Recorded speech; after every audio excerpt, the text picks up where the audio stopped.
once you begin to use any of the generative AI tools, I think you're going to find that they're very cool to use and they can make your life a little bit easier.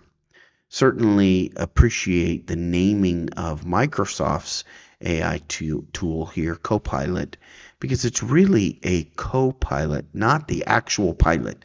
So if you're thinking that generative AI is going to write and do everything for you, then you're going to be mistaken. You're going to need to help it. It's a co-pilot to help you. And we're going to go through some use cases here. But the most important one we're going to go through today is the difference between ChatGPT and 3.5 when it comes to drawing an image. So stay tuned. We're going to jump right to it. So you're looking here at my screen, which happens to be a chat. I'm on 3.5 and I have access to 4. Now 4 here, if you explore GPTs, you can see all kinds of things in there. Right for me, consensus, all that. But today, what we're going to do is we're just going to go here to our account. So go ahead and open up your version of ChatGPT and just click on your name right down here. If this is hidden, you're going to click here, open sidebar. Go down here, just click once. All right, and then say, what is my plan? And click on it. Okay. So here you can see what your current plan is set to. There's a free option in here which you don't see because they're only showing 2, and I am enrolled in the Plus plan, which gives you ChatGPT 4. So I can manage my options and things like that here. So to do what I'm going to do today, you need to be on ChatGPT 4, but check it out. It's pretty cool. And then you have time. So this is $20 a month and $25 a month. Okay. So what does it do for us? Let's just go ahead and start a new chat. And here we're going to ask it to draw a child praying. Now, notice here at the top of my screen, I'm going to get rid of that. Notice here at the top of my screen, I'm at ChatGPT 3.5, which is the free version, which perhaps many of you viewing this are using. So let's go ahead and click on that. And it says here that it can't draw pictures, but here it can help us visualize one. So here, if you know how to draw, this might be enough for you, right? You could do that. Now what's interesting is, let's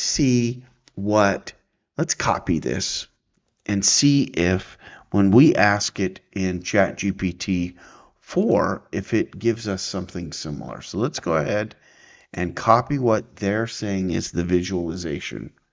So this is going to be cool. Okay. So here, let's see how well it does. Let's go ahead and click on ChatGPT. We're going to have to go to 4. We're going to say new chat. And let's go back to 3.5 real quick. Hold on, I messed up. I want to take exactly what I wrote here and put it here. Okay. So we want it to look exactly the same. We're going to hit go. Now notice here that it's going to create the image, and it takes a few minutes to create the image, but I want to get you back to reminding you about this. So we're going to see if the image that it creates is similar to the image that ChatGPT 3.5 asked us to create. Remember, this is ChatGPT 3.5 right here. Okay? And this is Chat 4.0. So here is the picture. We can download this. We can save image as. We can copy the image. So pretty cool stuff. Okay, let's go ahead and see here. Imagine hands clasped together in front of their chest. Yep. Perhaps a gentle smile.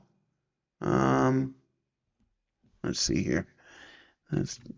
This one has no smile because it has no mouth. They could be kneeling by their bedside, which this one is, quietly surrounded by a peaceful environment. Serenity, connection with something greater than themselves. I get that feeling. I think it did a great job doing that, right? And it's got the bed, the moon, the stars, the gentle light on. I think it did exactly what we asked it to do. Now let's see if it can improve upon this.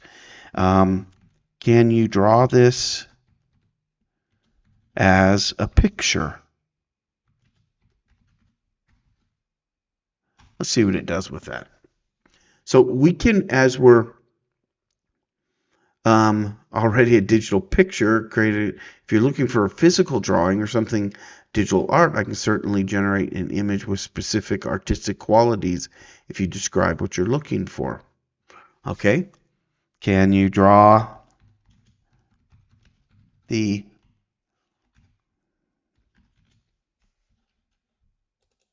So here we're kind of playing with this together. Let's see if this does it. Can you draw the image with a real person like a painting? Let's see. Okay, so we got past the disclaimer here that it's already got a digital image. So sometimes you have to get creative when you're talking with ChatGPT, because remember, it's just an AI. It can't read your mind. So again, back to that discussion we had around Copilot, you have to tell it what you need. Now, that's impressive. So now that is a picture. Wow, it really came out nice of the image. Now, if you notice here on this picture, it looks beautiful, but sometimes you have to pay attention to details on these pictures to make certain that they're meeting everything that you want them to meet. For example, this at a quick blush looks great, no problem at all. But if you start getting into some of the details, like counting fingers, for example, look at the way the ankle and the foot, you got to just kind of, this is a quick image to show something so that the first impression is something that's impactful. Personally, this kid's got some pretty big fingers right there, right? Where are his thumbs? Or right? Or this kid, right? Could be a little girl too, but where is this child's thumbs properly, right? So the or the AI is just going to do its best. We're going to try one more to see if it'll give us a different picture. So let's say a different picture.